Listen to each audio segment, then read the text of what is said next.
Hello. So today I want to talk about GUI development with Python using tkinter, and we'll start off with Python. So, what is Python again? Python is a programming language. It was developed in '89 by a programmer named Guido van Rossum, and Python is a high-level general-purpose programming language. It allows for easier code readability. It helps programmers get things done with fewer lines of code as opposed to Java or C++. It's an object-oriented programming language. Um, it supports object-oriented, imperative, procedural, functional programming. Um, it's open source. It has a free license. It's important to know that it's a dynamic type check, meaning that it has the process of verifying the type safety of a program at runtime. So this specific Python that I'm referring to is written in C because other implementations exist, such as JPython for Java, or IronPython, or PyPy, etc. Let's talk a little bit about tkinter. So tkinter is the interface. Let's talk about TK. TK is an open source toolkit, TK, used to develop GUIs. So it has like a library of widgets such as like buttons or labels and such. Those are your GUI elements, and you use them to create desktop applications. TK was made in the 90s when I was born. It was an extension for a scripting language named Tool Command Language, or TICL. And using TK, someone can develop GUI apps that can run on most operating systems. Um, tkinter is the standard Python interface to the TK framework. So when the Python program makes a call to tkinter, it's addressing functions in the tkinter package that are written in Python. And with that, we can create platform applications that could run on Mac or Linux or Windows. So I can create it in Mac and run it on Windows or Linux and vice versa. Here's a little diagram of how it works with TK. We have the root at the bottom, and that contains what we have, like the menu and then the widgets that exist inside of the window. And then those widgets, like say it's a button, can have different functions. And the functions here you can see are stuff like base widget, pack, place, grid, form. So let's start with the demo. Here I have a little demo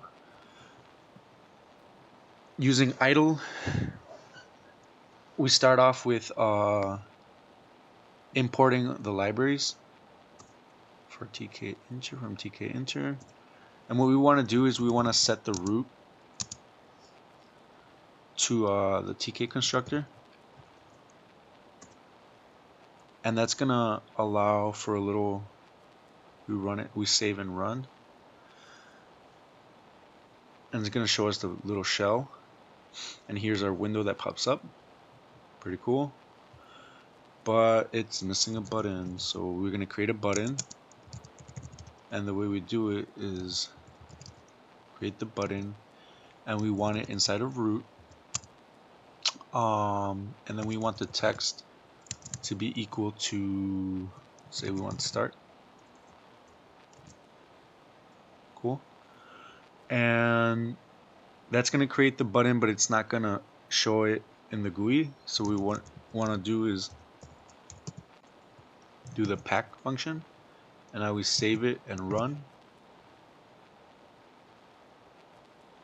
We should have a cool little button right here. Nothing happens.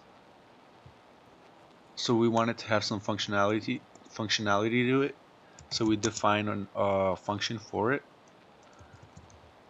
Name it callback, and then with colon, we have the after that we have our body, and what we want to do is just print out start was pressed,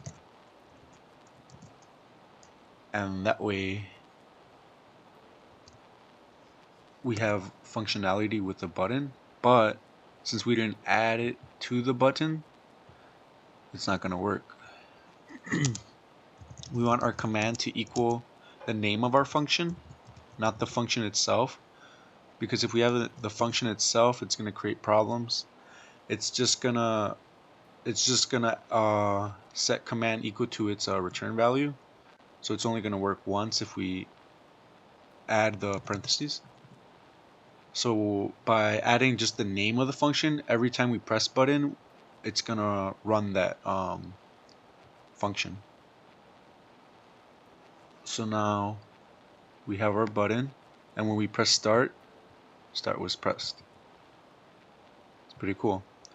And say an example of why we shouldn't use parentheses would be, say we wanted to use several buttons to create like a calculator app. So let's start with 1, 2, 3, and we're gonna have to rename the button 1, button 2,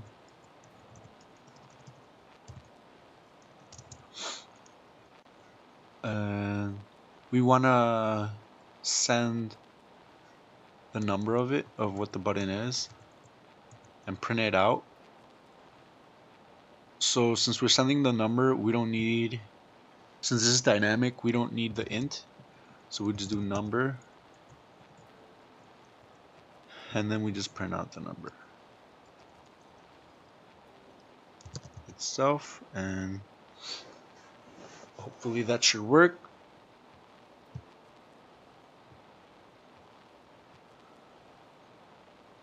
So the program executes, and we have these numbers here, and when we press the buttons, nothing happens. Well, that's because command is equal to the return value of what the function is. In this case, it's 3 at runtime, and that's why we get 1, 2, 3 here. Well, what we want to do is we want a function that calls this function, so that could be equal to the command. So every time we press the button, callback is called. And a way we can do this is how we learned previously in the semester with lambda function. So we create a lambda function, and after the colon we have our body, which is going to be the function callback. So every time these are called, they're going to call the function after the button was pressed. So now let's save and then run. So now nothing printed out at the beginning, and when we press the button, it works. Yay. So